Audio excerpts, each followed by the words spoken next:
describe how you're feeling? Well, it's again, we're going through something that's not an easy thing to go through, but we're dealing with it. We're going through it is the best way to put it, and we'll deal with it. It's the hand we dealt ourselves, and we got to make sure we handle it the right way. It's no one said this was just going to turn around like that, and all you can do is we got to keep our heads to the grindstone here and keep pushing through. And hey, you got to do it as a group. It's not going to be one guy or two guys, or we can't sit in there and say that we got certain guys playing well and certain guys aren't, or certain lines are playing well, certain guys aren't, or certain defense are playing well, certain guys aren't. Or it's been collectively as a group that we're in this stage, and now we have to collectively get out of it together as a group. What had you so upset at the end of the second period with the officials? Well, I don't agree that an opposition team should be allowed to go across the ice and a player get into an altercation with another player.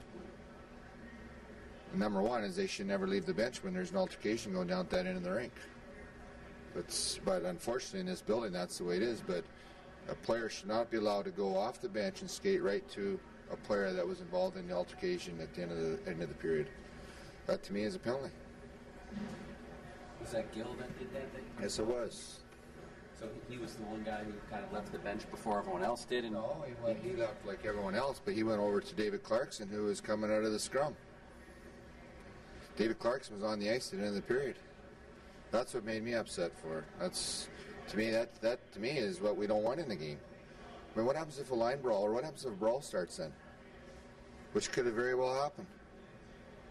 I think this is the only rink left where teams actually cross each other, is it? It doesn't matter whether, I don't know what rink it's. Well, it doesn't matter. The fact is that players shouldn't be allowed to do that. And that was my point to the refs. But, and he explained it after, and he basically apologized for it. But the problem is that if you're going to allow a player to do that, then is there not a penalty for doing that, for that happening? I mean, teams are supposed to. We can't go off the bench until the visiting team's supposed to be allowed to go off the bench for whatever it is. Visiting home team's allowed to go off the bench first. And what happens if a brawl started then?